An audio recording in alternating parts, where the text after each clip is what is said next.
हम लोग देख रहे हैं मुगल वंश। तो मुगल वंश हमारा टोटल 1526 से लेकर कहाँ तक है? 1857 तक।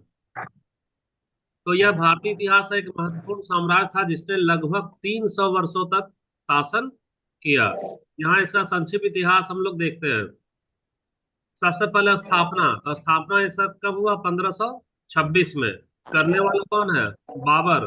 1526 से 1530 तक का ये मुगल साम्राज्य की नींव कौन रखा? तो पूरा नाम है इसका जहीरुद्दीन मोहम्मद बाबर।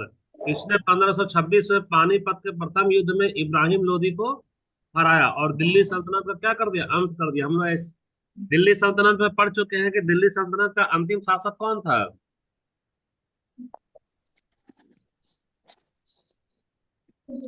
कुछ नहीं जवाब। ठीक है, इब्राहिम लोदी था, है ना। उसने खानवा का युद्ध 1527 में किया और राणा सांगा को भी पराजित कर दिया। अब बाबर का थोड़ा सा संक्षिप्त जीवनी देख ले रहे हैं हम लोग। तो जहीर उद्दीन मोहम्मद बाबर 14 फरवरी 1483 में क्या किया? जन्म हुआ था इसका। और इसका मृत्यु कब हुआ? 26 दिसंबर 1530। तो यह मुगल साम्राज्य का संस्थापक था। इसका जन्म कहाँ हुआ? तो मध्य एशिया का जो फरगना घाटी है। और फरगना घाटी अभी कहाँ पड़ता है? उज्बेकिस्तान में। और उज्बेकिस्तान पहले किसका हिस्सा था? सोवियत संघ का हिस्सा था। वे तैमूर लंग के वंशज थे। तो तैमूर लंग के वंशज मातृपक्ष यानी कि इसकी जो माँ थी वो किसकी थी? तैमूर वंश से थी ये। और इसके पिताजी किसके थे? चंगेज खान के वंशज, चंगेज खान। यानी कि इसके जो पापा हुए, इसके जो पिताजी हुए, वह चंगेज खान का वंशज से है और इसकी जो माँ हुई वह तैमूर लंग का वंशज से है। इसीलिए इसको इसको कहा गया, मुगल कहा गया। यानी कि मंगोल भी इसको कहा जाता था। प्रमुख घटनाएं इसका देख लो। तो प्रारंभिक जीवन यानी कि 12 वर्ष की आयु में पिता की मृत्यु के बाद परगना का क्या बनाया? शासक बना। लेकिन जल्द ही उसे अपना राज्य खोना पड़ा। दूसरा पॉइंट है संघर्ष और विस्तार कैसे हुआ। समरकंद पर यह क्या किया? कब्जा करने का प्रयास किया, जो इसमें वह विफल रहा। 1504 में यह काबुल पर अधिकार किया और वहां पर अपनी क्या बनाई? राजधानी बनाई। भारत में आगमन कब हुआ? तो 1526 में हुआ। दिल्ली सल्तनत के इब्राहिम लोदी को पानीपत की पहली लड़ाई में यह हरा दिया, जिससे मुगल साम्राज्य की क्या हुई? स्थापना हुई। इस युद्ध में तोप खाने का और रणनीति का प्रभावी उपयोग हुआ।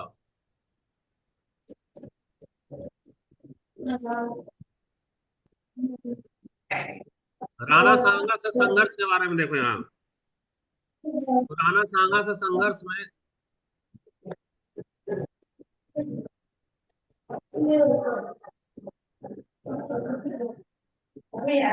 जोबा, तुम म्यूट, जोबा म्यूट करो। क्लास भी कर रही है, बात भी कर रही है।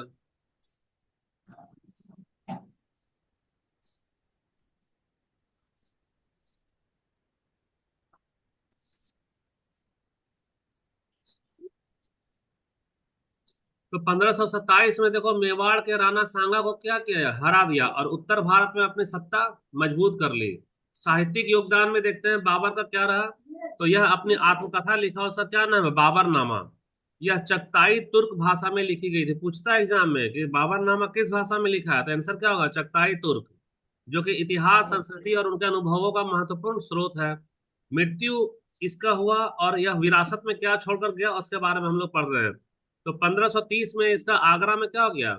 निधन हो गया। उसके पुत्र हुमायूं ने सत्ता संभाली, परंतु मुगल साम्राज्य का वास्तविक विस्तार उसका जो पोता है अकबर के शासनकाल में ही हुआ। बाबर को एक कुशल सेना नायक के रूप में जाना जाता है, कुशल प्रशासक के रूप में जाना जाता है। और बाबर को संस्कृति का प्रेमी भी जाना जाता है। उसी ने भारत में मुगल वंश की नींव रखी, जो लगभग 300 वर्षों तक चला। इसकी उपलब्धि क्या रही बाबर की? तो भारतीय उपमहाद्वीप में एक नए साम्राज्य की स्थापना हुई। और किसको हटाकर यह किया? दिल्ली सल्तनत को हटाकर मुगल वंश का स्थापना किया। और मध्य एशिया और भारत के बीच सांस्कृतिक संबंधों को मजबूत किया। मध्य एशिया से भारत का वैसा कोई रिश्ता नाता उस समय में नहीं था, लेकिन इसके स्थापना के बाद मध्य एशिया और भारत के साथ क्या बना? इसका सांस्कृतिक संबंध बना। अब देखते हैं हम लोग बाबर द्वारा लड़ी गई प्रमुख लड़ाइयां। और भी करना था, बाद में हम लोग करेंगे। हर एक का लड़ाई का युद्ध का नोट बनाना था, लेकिन उसको हम लोग बाद में कर लेंगे। तो बाबर जो मुगल साम्राज्य के संस्थापक थे, इसने भारतीय उपमहाद्वीप में शासन की स्थापना के लिए कई महत्वपूर्ण लड़ाइयां लड़ी। उनकी महत्वपूर्ण लड़ाइयां इस प्रकार है। सबसे पहले पानीपत का प्रथम युद्ध कई बार पूछा है, हजारों हजार बार पूछा हुआ क्वेश्चन। यह 1526 में हुआ। किसके खिलाफ हुआ? इब्राहिम लोदी के खिलाफ। और इब्राहिम लोदी किसका शासक था? वह दिल्ली सल्तनत का शासक था। परिणाम क्या हुआ कि बाबर की निर्णायक जीत हो गई। बाबर जैसे जीता वैसे दिल्ली सल्तनत का क्या हो गया? खात्मा हो गया। और दिल्ली सल्तनत के जगह पे किसका साम्राज्य का नींव पड़ा? मुगल साम्राज्य का नींव पड़ा। और लोधी वंश का वह यहाँ पर अंत हो गया। तो लोधी वंश का अंत हमारा किस युद्ध से हुआ? पानीपत का प्रथम युद्ध, यानी कि 1526 से हुआ। अच्छा, इसका महत्व क्या हुआ, क्यों ऐसा जीता है? तो सबसे पहले बाबर जो है सो युद्ध करने का रणनीति जो है वह तुलुकमा रणनीति अपनाया।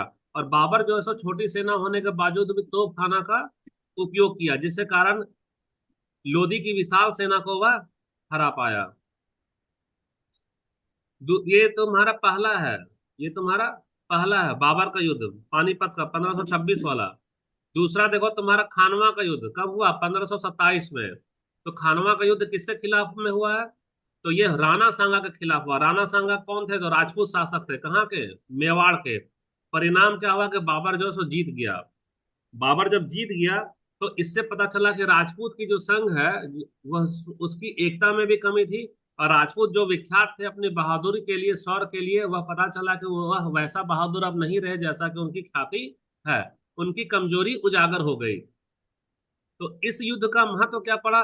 तो इस युद्ध के कारण उत्तर भारत में मुगल का प्रभुत्व जो है सो बढ़ गया और वह अपना मजबूती से विस्तार करने लग गया। हम लोग अटेंडेंस ले लेते हैं, बीच में रुकना जरा सा। ये थोड़ा सा हम लोग अटेंडेंस के लिए,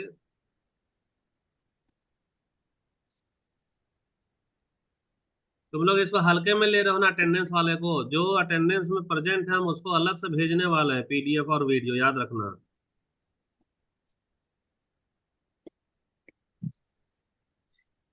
एक बार रुक जाओ। पहला अटेंडेंस हो गया, उसके बाद में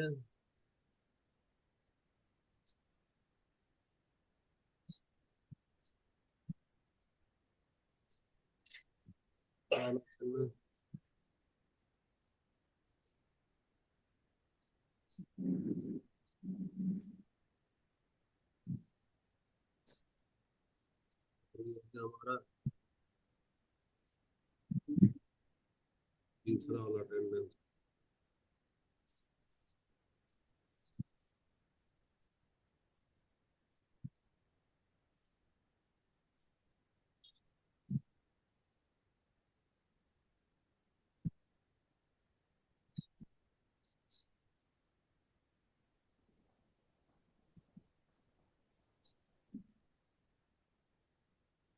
ठीक है, हम ग्रुप में भेज देंगे, अटेंडेंस का ले लिए हैं। क्लास को स्टार्ट ये कर रहे थे हम लोग।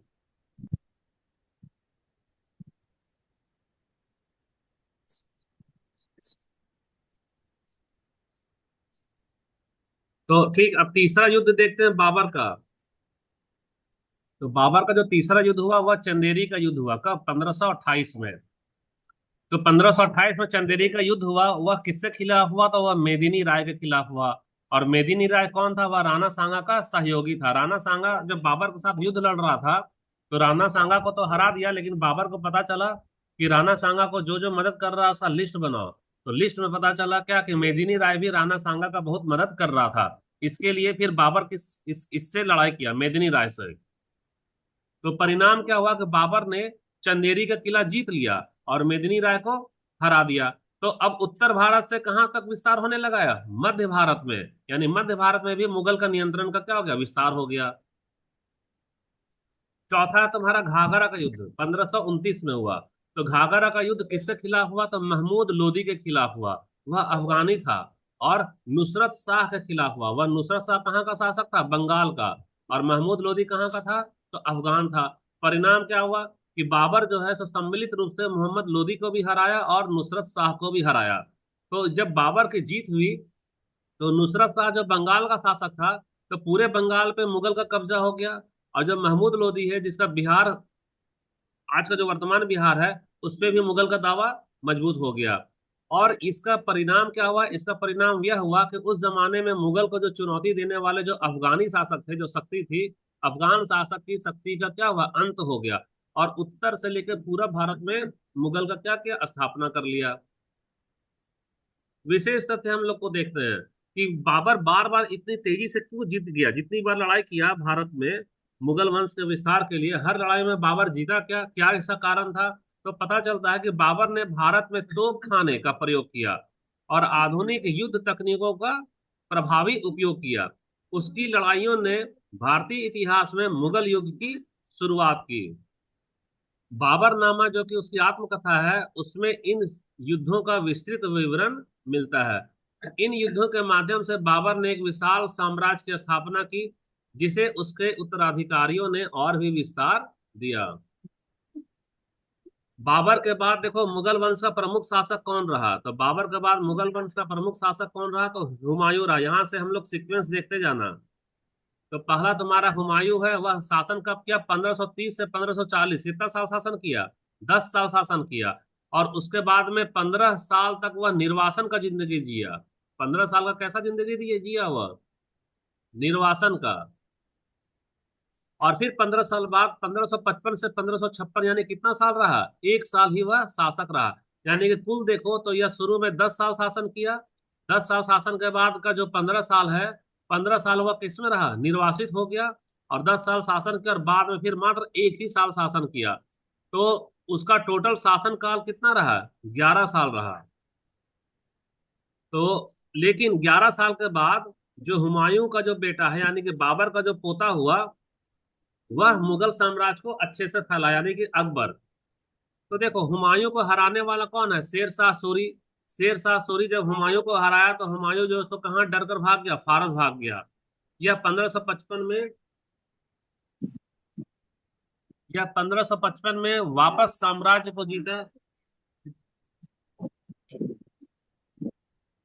पर इसकी अचानक क्या हो गई? मृत्यु हो गई। इसके बारे में ऐसा एक अफवाह है कि हुमायूं का पुत्र जब अकबर का तबीयत खराब हुआ तो यह अल्लाह से दुआ मांगा। सारे चिकित्सक बता दिए कि अकबर की बीमारी ठीक होने योग्य नहीं है। तो यह अल्लाह से दुआ मांगता है कि हे ईश्वर, आप हमारी आयु ले लीजिए और मेरे पुत्र की आयु को बख्श दीजिए। जिस दिन यह ऐसा प्रार्थना किया, उसी दिन से हुमायूं की तबीयत खराब होने लगी और अकबर की तबीयत अच्छी होने लगी। और चंद दिनों के अंदर ही हुमायूं मृत्यु को प्राप्त हुआ और अकबर पूरी तरह से स्वस्थ हो गया। ऐसा कहा गया है, लेकिन इसका कोई ऐतिहासिक प्रमाण नहीं मिला है। हुमायूं का संक्षिप्त जीवन हम लोग देख लेते हैं। तो हुमायूं का जन्म 6 मार्च 1508 को हुआ और निधन 27 जनवरी 1556 को हुआ। मुगल साम्राज्य के दूसरे शासक कौन थे? हुमायूं थे, जिन्होंने 1530 से 1540 तक और फिर 1555 से 1556 तक शासन किया। वे संस्थापक बाबर के पुत्र थे और महान सम्राट अकबर के पिता थे। इसके समय में प्रमुख घटनाएं क्या क्या घटी है? तो सबसे पहले उत्तराधिकार और प्रारंभिक चुनौतियों को देखते हैं। 1530 में जब बाबर की मृत्यु हुई तो हुमायूं सिंहासन पर बैठ तो गया, लेकिन हुमायूं को चुनौती देने वाला कौन था? उसका सगा भाई, पहला कामरान और दूसरा हिंदाल। तो कामरान और हिंदाल दोनों से इसका संघर्ष हुआ। और साथ ही साथ शेर शाह सूरी से भी इसका संघर्ष हुआ, जिसमें शेर शाह सूरी इसको हरा भी दिया था यार। शेर शाह सूरी से पराजय एक महत्वपूर्ण घटना है, जो कि 1539 में हुई थी। कहाँ पे हुई? तो चौसा की लड़ाई में। और फिर 1540 में हुई, जहां पे कन्नौज की लड़ाई हुई। ये कन्नौज की लड़ाई और चौसा की लड़ाई में शेर शाह सूरी ने हुमायूं को हरा दिया। और इस हार के बाद हुमायूं को भारत छोड़ना पड़ा। वह 15 वर्ष तक कहाँ रहा? फारस में, यानी कि आधुनिक ईरान में रहा, निर्वासित रहा। जहां पर सफविद शासक शाह तहमास्प ने उसकी सहायता की। तो शासक का नाम क्या है? शाह तहमास्प। सत्ता की पुनर्प्राप्ति कैसे किया हुमायूं? तो 1555 में मच्छीवाड़ा और सरहिंद की लड़ाई हुई, जिसमें हुमायूं जो है सो क्या हुआ? जीत गया। और हुमायूं ने दिल्ली और आगरा पर पुनः अधिकार कर लिया। परंतु ठीक 1556 में दीन पनाह भवन की सीढ़ियों से गिरकर उसकी मृत्यु हो गई। हम लोग देखते हैं हुमायूं का शासन काल में भारत को सांस्कृतिक विरासत के रूप में क्या मिला। तो उसकी पत्नी हमीदा बानो बेगम ने दिल्ली में हुमायूं का मकबरा बनवाया, जो मुगल वास्तुकला का प्रारंभिक उदाहरण है। और यूनेस्को द्वारा विश्व धरोहर स्थल में इसको शामिल किया गया है। ये जो मकबरा है वह ताजमहल के डिजाइन को प्रभावित करने के वाला माना जाता है। इसी मकबरे को आधार मान करके बाद में ताजमहल का जो डिजाइन बना गया, उसमें इस मकबरे का डिजाइन को भी ध्यान में रखा गया। इसीलिए ताजमहल के डिजाइन को प्रभावित करने के लिए इसका मकबरा का उल्लेख किया जाता है। ऐतिहासिक महत्व देखते हैं हुमायूं का शासनकाल का। तो हुमायूं का शासनकाल कोई परमानेंट तो नहीं रहा, टेम्प्रोरी रहा, क्योंकि शुरू में 10 साल शासन किया, फिर 15 साल तक हार कर फारस चला गया, फिर वापस 1 साल आया, तो 11 साल ही न शासन रहा है। तो इन्होंने मुगल साम्राज्य की पुनर्स्थापना का नींव रखा, लेकिन पुनर्स्थापना हुमायूं नहीं कर पाया। कौन किया? तो हुमायूं का बेटा अकबर किया। तो उनके पुत्र अकबर ने इसी आधार पर साम्राज्य का विस्तार किया। इसमें विशेष तथ्य हम लोग को देखना पड़ेगा क्या, कि निर्वासन के दौरान ही उसका पुत्र अकबर का जन्म हुआ। यानी शेर शाह सूरी जब उसको हरा दिया था और वह भारत जब छोड़कर चला गया, उसी दरमियान में ही अकबर का जन्म हुआ। और अकबर का जन्म का स्थान कहाँ था? सिंध में। और सिंध अभी कहाँ है? वर्तमान पाकिस्तान में है। तो अकबर का जन्म 1542 में हुआ। फारस में बिताया जो समय था, उसने मुगल कला और संस्कृति पर गहरा प्रभाव डाला। क्यों? क्योंकि फारस का जो संस्कृति और फारस का कला है, उसको हुमायूं अच्छे से गहन अध्ययन किया, उसको देखा, उससे प्रभावित हुआ। और जब वापस भारत आया, तो भारत में जो भी बिल्डिंग बनना था, जो इमारत बनना था, उसमें फारसी कला का वहाँ निवेश, ये फारसी कला को वह अपनाया। उसकी जो जीवन यात्रा है वह संघर्ष से भरी रही, सहनशक्ति से भरी रही, और पुनरुत्थान की मिसाल है। पुनरुत्थान की मिसाल का मतलब, शेरशाह सूरी से हारने के बाद 15 साल तक वह हारा रहा। कोई कभी सोचा नहीं था कि वह वापस दिल्ली पर कब्जा करेगा, लेकिन फिर से वह हिम्मत को जुटाया और दिल्ली पर वह कब्जा किया। अब मेन तुम्हारा है अकबर। इसी से भर भर कर प्रश्न पूछेगा अकबर से। तो इसको बोला गया महानतम मुगल सम्राट, जो कि 13, ये वाला, ये इसको हटा दो। ये क्या लिखा है? 13 साल की उम्र में गद्दी पर बैठ गया। पानीपत का दूसरा युद्ध हुआ 1556 में। तो 1556 में पानीपत का दूसरा युद्ध हुआ, जिसमें इसने हेमू को क्या किया? हरा दिया। यह धार्मिक सहिष्णुता के रूप में जाना जाता है। हिंदू मुसलमान में ज्यादा भेदभाव नहीं करता था। और यह एक नया धर्म का शुरुआत किया। उस धर्म को बोला गया दीन ए इलाही। और साथ ही साथ यह मनसबदारी प्रणाली को भी लागू करने वाला शासक था। इसके साम्राज्य का विस्तार गुजरात से लेकर बंगाल से लेकर काबुल, काबुल यानी तुम्हारा पूरा अफगानिस्तान भी आ गया, मुगल साम्राज्य में आ गया यह। अकबर का संक्षिप्त जीवन परिचय हम लोग देख लेते हैं। तो जलालुद्दीन मोहम्मद अकबर, जिन्हें अकबर महान के नाम से जाना जाता है, इसने मुगल साम्राज्य के तीसरे और सबसे प्रसिद्ध शासक थे। मुगल साम्राज्य का सबसे कोई अगर फेमस शासक हुआ तो यह अकबर ही हुआ। उसका जन्म 15 अक्टूबर 1542 को सिंध में हुआ, और वह सिंध कहाँ? वर्तमान पाकिस्तान में है। तो पाकिस्तान में एक उमरकोट किला है, वहां पर अकबर का जन्म हुआ था। उसके पिता सम्राट हुमायूं थे, जिनकी मृत्यु के बाद 1556 में मात्र 13 वर्ष की आयु में ही अकबर मुगल सिंहासन पर बैठ गए। प्रारंभिक शासन काल में उनके संरक्षक कौन थे? बैरम खान थे। और बैरम खान ने ही अकबर का मार्गदर्शन किया। प्रमुख उपलब्धियां में हम लोग देखते हैं सैन्य विजय। तो द्वितीय पानीपत का युद्ध जो 1556 में हुआ है, इसमें हेमू को हराकर यह सत्ता स्थापित किया। फिर गुजरात को जीता, बंगाल को जीता, काबुल को जीता, कश्मीर को जीता, और दक्कन यानी कि दक्षिण भारत के क्षेत्रों को भी हराया और इसको मुगल साम्राज्य में मिला लिया। प्रशासनिक सुधार क्या क्या किया? तो अकबर जो है सो मनसबदारी प्रणाली को शुरुआत किया, जिसमें सैन्य और नागरिक अधिकारियों को पद दिए गए। जैसे अभी हमारा पद है ना, सेना में कर्नल होता है, और तुम्हारा प्रशासन में बीडीओ सीओ पीओ होता है, उसी तरह से यह मनसबदारी प्रणाली शुरू किया, जिसमें सेना को अलग पद दिया और नागरिक अधिकारी को अलग पद दिया। उसके बाद भू राजस्व में यह जब्ती प्रणाली को शुरू करने वाला शासक था। और जो शासन का व्यवस्था वह केंद्रीकृत था, सेंट्रलाइज सिस्टम को यह लागू किया। धार्मिक सहिष्णुता, देखो धार्मिक सहिष्णुता सबसे ज्यादा इंपॉर्टेंट है, इसीलिए हिंदू और मुस्लिम दोनों के द्वारा यह महान कहलाया। यह दीन ए इलाही नामक सार्वभौमिक धर्म, सार्वभौमिक धर्म का मतलब हुआ इसको हिंदू भी मानेंगे, मान सकते हैं, और इसको मुस्लिम वाले भी मान सकते हैं। इसका यह क्या किया? प्रस्ताव रखा। और साथ ही साथ अकबर जो है वह जजिया कर को समाप्त करने वाला शासक था। तो जजिया कर को समाप्त किया, यानी कि जो इस्लाम नहीं अपनाए हैं उनको किसी भी प्रकार का टैक्स नहीं लगेगा। नहीं तो इसके पहले जो हिंदू लोग थे या वैसे वैसे लोग जो इस्लाम के अनुयायी नहीं बने हैं उनको एक टैक्स देना पड़ता था। तो उसको जजिया बोलते हैं। तो जजिया कर को वह समाप्त किया, जिससे हिंदू और मुस्लिम में एकता का बढ़ावा दिया। और साथ ही साथ राजपूतों से वह वैवाहिक संबंध स्थापित किया। इसका परिणाम क्या हुआ कि राजपूत जो कि लड़ने के लिए विख्यात थे, उनके साथ जब वैवाहिक संबंध स्थापित किया तो मुगल और राजपूत एक दूसरे के रिश्तेदार हो गए। और भविष्य में होने वाली लड़ाइयां से दोनों बच गए, राजपूत भी बच गए और अकबर भी बच गया। तो यह दूरदर्शिता का यह सोच का परिचय दिया यह। और इसका परिणाम क्या निकला? राजनीतिक एकीकरण। अकबर का युद्ध का जब डिटेल हम लोग पढ़ेंगे तो मालूम चलेगा कि अकबर जब भी लड़ाई करता था तो उसके अधिकतर लड़ाइयों में उसके सेना का जो सेनापति वह हिंदू ही होता था, मतलब वो राजपूत ही होता था। सांस्कृतिक योगदान में हम लोग देखते हैं तो फतेहपुर सीकरी जैसे नगरों का निर्माण करवाया। नवरत्न में कौन कौन थे उसके दरबार में? तो बीरबल है, तानसेन है, अबुल फजल है, ये सब कौन है? नवरत्न है। तो इसमें से कला, साहित्य और संगीत को क्या किया? अकबर संरक्षण दिया। व्यक्तिगत जीवन में आ जाओ तो अकबर ने कई विवाह किए, जिनमें राजपूत राजकुमारी जोधा भाई सबसे प्रसिद्ध थी। और जोधा भाई का ही पुत्र क्या था? जहांगीर, जो कि सलीम, उनके बाद सिंहासन संभाला। मृत्यु और विरासत में देखते हैं तो अकबर की मृत्यु 27 अक्टूबर 1605 को हो गई। अकबर का निधन हो गया। और उसको निधन के बाद महान की उपाधि उनके समावेशी नीति का मतलब हम हिंदू मुसलमान में कोई भेदभाव नहीं करेंगे, सबको एक साथ रखेंगे। इसी वही नीति कहलाया समावेशी नीति। और सांस्कृतिक समृद्धि और विशाल साम्राज्य के निर्माण के लिए अकबर को महान की उपाधि दी गई। उसका जो शासन काल है वह मुगल युग का स्वर्ण काल माना जाता है।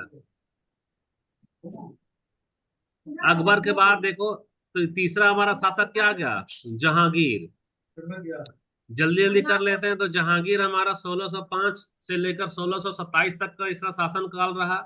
तो कितने साल रहा? सात में पांच को माइनस कर दो तो दो हो गया, और इधर दो, यानी कि तुम्हारा 22 साल का शासन काल रहा। किसका? जहांगीर का।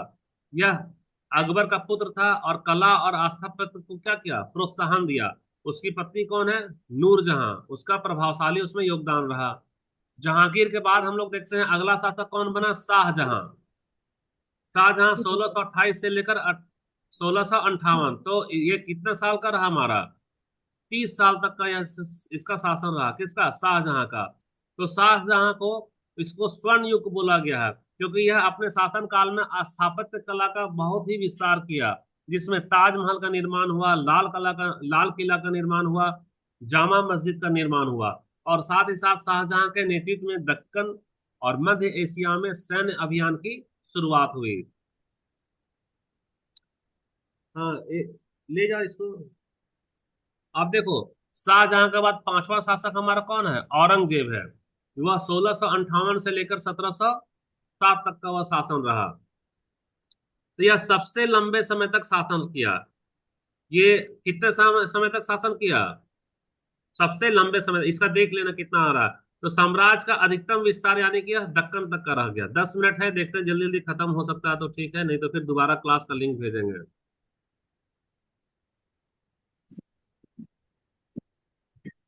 यह कट यह कट्टर धार्मिक नीतियों के लिए कुख्यात था, यानी कि औरंगजेब है वह जजिया कर को पुनः लागू कर दिया। और साथ ही साथ औरंगजेब की धार्मिक कट्टर नीतियों के कारण ही सिखों का विद्रोह हुआ, मराठों का विद्रोह हुआ, जिसके कारण इसका मुगल का जो साम्राज्य है वो क्या होने लगा? कमजोर होने लगा। देखो, औरंगजेब तक को तो सबको याद है। क्या औरंगजेब के बाद में और भी कितना पीढ़ी राज किया मुगल का, वो याद है किसी को?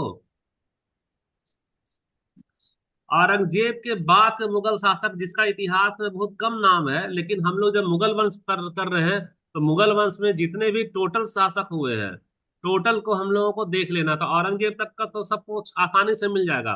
औरंगजेब के बाद और का 10-11 है सर। 10-11 है ना? हाँ, तो सबका नाम हम लोग देख ले रहे हैं। तो औरंगजेब की मृत्यु 1707 में हुई। उसके बाद मुगल साम्राज्य का पतन तेजी से होने लगा। और यहाँ पर प्रमुख शासकों, तो औरंगजेब के बाद का जो प्रमुख शासक है और जो घटना है उसका संक्षिप्त विवरण हम लोग देख ले रहे हैं। तो बहादुर शाह प्रथम, कई बार बहादुर शाह जो अंग्रेज जिसको रंगून भेज दिया था ना, वही वाला बहादुर शाह लोग जान जा रहा है, लेकिन वो बहादुर शाह नहीं है। औरंगजेब का जो पुत्र है वही पहला वाला कहलाया बहादुर शाह प्रथम। यह 1707 से 1712 रहा। तो इसको शाह आलम प्रथम के नाम से भी जाना जाता है। इसके समय में प्रमुख घटनाएं क्या हुई? यह सिखों के नेता गुरु गोविंद सिंह से इसका संघर्ष होना शुरू हो गया। साथ ही साथ राजपूत से भी संघर्ष होने लगा और मराठों से भी संघर्ष होने लगा। और यह उसके द्वारा किए गए विद्रोह को दबाने का प्रयास कर रहा था। 1712 में इसकी मृत्यु हो गई। और जैसे इसकी मृत्यु हो गई तो शाह आलम प्रथम का जितने भी बच्चे थे वह आपस में राजा बनने के लिए क्या किए? लड़ाई करना शुरू किए। अब दूसरा है तुम्हारा शाह, सॉरी, जहांदार शाह। तो 1712 से 1713 कितना साल रहा शासनकाल इसका? मात्र 1 साल रहा। तो बहादुर शाह प्रथम, बहादुर शाह का पुत्र था।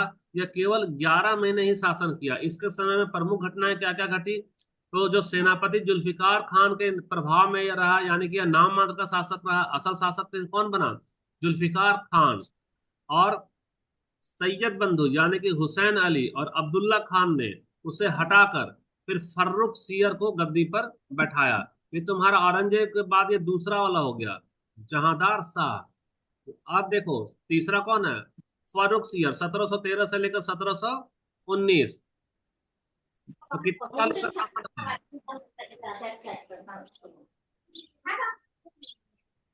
फुलमती म्यूट कर लो, है ना? ओ, तो ये तुम्हारा फर्रुख सियार 1713 से 1719, 6 साल तक का शासन रहा। जिसमें सैयद बंधुओं के समर्थन में यह सत्ता में आया। प्रमुख घटनाएं देखते हैं हम लोग। तो 1717 में ब्रिटिश ईस्ट इंडिया कंपनी को बंगाल में एक आदेश दिया कि जितने भी ईस्ट इंडिया कंपनी के अधिकारी होंगे वह अगर बंगाल में व्यापार करेंगे तो उनसे कोई भी टैक्स वसूला नहीं जाएगा। तो कर मुक्त व्यापार का फरमान जारी करने वाला सबसे बेवकूफ शासक कौन था? फर्रुख सियर ही था। तो सैयद बंधुओं से संघर्ष के बाद 1719 में उन्होंने उसे क्या किया? मरवा दिया। इसकी भी मृत्यु हो गई। अब चौथा देखो, औरंगजेब के बाद चौथा शासक कौन बना? मोहम्मद शाह। 1719 से लेकर 1748, यह 29 वर्षों तक शासन किया। और यह अपनी गतिविधि के कारण रंगीला के नाम से भी कुख्यात हुआ। तो मोहम्मद शाह में नेतृत्व की क्षमता की कमी थी, दूरदर्शिता की कमी थी। और यह मुगल साम्राज्य को एक सूत्र में बांध कर रखने में यह पूरी तरह से विफल रहा। उसके जमाने में क्या क्या प्रमुख घटनाएं घटी? तो 1739 में नादिर शाह का आक्रमण हुआ। दिल्ली को लूट ली गई।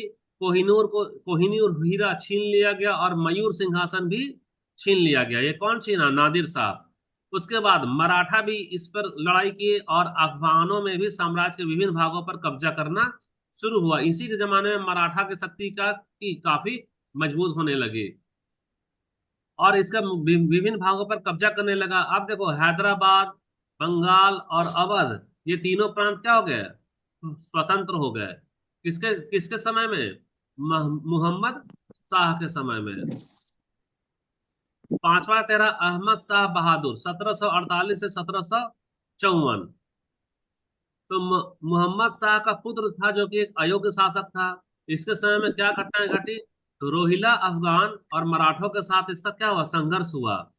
1754 में उसे इसके वजीर, क्या नाम है उसका, इमाद उल मुल्क ने गद्दी से क्या किया? इसको हटा दिया 1754 में। अब तुम्हारा छठा देखो, छठा आ रहा तुम्हारा आलमगीर द्वितीय। ये सब औरंगजेब के बाद का शासक है। तो यह 1754 से 1759 तक शासन किया। औरंगजेब के जो पौत्र रहे, यह एक कठपुतली शासक था। प्रमुख घटनाएं क्या क्या घटी? तो 1757 में प्लासी का युद्ध हुआ। जब प्लासी का युद्ध हुआ तो हम लोग जानते हैं कि प्लासी के युद्ध में बंगाल में ब्रिटिश जो है सो जीत गया और मुगल पूरी तरह से हार गए और बंगाल भी कब्जे में आ गया। 1759 में वजीर गाजी उद्दीन खान ने उसकी हत्या कर दी। क्यों हत्या कर दी? क्योंकि यह पूरी तरह से एक निकम्मा शासक था। यह सिर्फ कठपुतली था यह। आप देखो सातवां शासक तुम्हारा शाह आलम द्वितीय, 1760 से लेकर 1806। तो यह सबसे लंबे समय तक शासन करने वाला सम्राट रहा, परंतु यह क्या रहा? सिर्फ नाम मात्र का सम्राट रहा। यह कितने सबसे लंबे समय, यानी कि देखो कितना साल हो रहा है यार, 42 साल तक यह शासन किया। तो इसके समय में प्रमुख घटनाएं क्या हुई? 1764 में बक्सर का युद्ध हुआ। तो बक्सर का युद्ध में मुगल के साथ अवध के भी निजाम जुड़े थे और बंगाल का भी जो प्रांत जुड़ा हुआ था, ये तीनों एक साथ लड़ाई किया। लेकिन ब्रिटिश जो है सो ब्रिटिशर्स इन तीनों को हरा दिए और इनका साम्राज्य का पतन का यहाँ से शुरुआत होने लग गया। उसके बाद 1765 में इलाहाबाद की संधि हुई। इलाहाबाद की संधि हुई जिसमें ब्रिटिश को क्या क्या मिल गया? बंगाल मिल गया, बिहार मिल गया और उड़ीसा मिल गया। ये तीन प्रांत की दीवानी, दीवानी मतलब यहाँ की जनता जो भी कमा रही है उससे जो वसूले जाने वाला कर, अब कौन वसूलेगा? मुगल नहीं वसूल कर, सिर्फ ब्रिटिश ही वसूलेगा। और इसकी दीवानी से ब्रिटिश साम्राज्य का विस्तार का यहाँ से जड़ पैदा हुआ। इतना ज्यादा इसको दीवानी हासिल हुआ कि ब्रिटेन पहले व्यापार करने के लिए जो सोना लाया करता था, वह सोना भी नहीं लाया और यहीं का जनता से टैक्स वसूल कर अपने साम्राज्य का विस्तार करना शुरू कर दिया। 1788 में महादजी सिंधिया ने उसे दिल्ली में पुनः स्थापित कर गया। लेकिन अब वह सिर्फ ब्रिटिश के द्वारा पाया जाने वाला पेंशन भोगी बन गया था। अब सम्राट का भी उपाधि देखो, लगभग लगभग इसका क्या हुआ? नाम मात्र रह गया। कौन? शाह आलम द्वितीय। शाह आलम द्वितीय के बाद में तुम्हारा 8वां नंबर का शासक बना कौन? अकबर द्वितीय, 1806 से लेकर 1837 में। तो यह ब्रिटिश संरक्षण में शासन किया, यानी कि अब ब्रिटिश की प्रभुसत्ता को यह स्वीकार कर चुका था। प्रमुख घटनाएं क्या हुई? तो 1803 में दिल्ली पर ब्रिटिश का सीधा नियंत्रण स्थापित हो गया। और इसी के समय में राजा राम मोहन राय को राजा की उपाधि दी गई। सिर्फ उनका नाम था राम मोहन राय, लेकिन उसमें राजा को जोड़ा गया। इसी के शासन काल में यह उपाधि दिया गया। 9वां में तुम्हारा है बहादुर शाह जफर। तो बहादुर शाह जफर हम लोगों को अच्छे से याद है, 1837 से लेकर 1857, कितना साल इसका शासन रहा? तो इसका शासनकाल 20 साल तक रहा। तो यह अंतिम मुगल बादशाह कहलाया। यह एक उर्दू कविता था। अंतिम क्यों कहलाया? क्योंकि 1857 का जब विद्रोह हुआ था तो यह विद्रोहियों का प्रतीकात्मक नेता बन गया। और ब्रिटिश ने क्या किया कि दिल्ली पर कब्जा कर इसको रंगून भेज दिए। और रंगून भेज देने के बाद में वहां पर आदेश दिया ब्रिटिश कि आज के बाद से जो बहादुर शाह जफर का जो भी बेटा होगा वह कोई भी सम्राट नहीं जाना जाएगा। और यही हमारा अंतिम सम्राट है, जिसके कारण इसको मुगलों का अंतिम बादशाह बोला गया। तो 1862 में इसकी मृत्यु हो गई और 1862 में जैसे ही मृत्यु हो गई तो मुगल साम्राज्य पूरी तरह से हमारा क्या हो गया? खत्म हो गया। ये तुम्हारा आज का जो क्लास था उसमें मुगल मुगल का हम लोग संक्षिप्त में क्या किए? टोटल हम लोग देख लिए कितने कितने शासक रहे, क्या क्या शासन रहा, और औरंगजेब के बाद वाला का भी शासन रहा। अभी हम लोग देखते हैं पतन के कारण। तो पतन के कारण में, पतन के कारण में दोबारा इसका लिंक भेजेंगे। 10 मिनट वेट करो, ठीक है? 10 मिनट वेट करो तो फिर इसका दोबारा लिंक भेज कर अभी हम लोग कर लेते हैं कंप्लीट। ठीक है, रख रहे हैं अभी। ठीक है, बाय।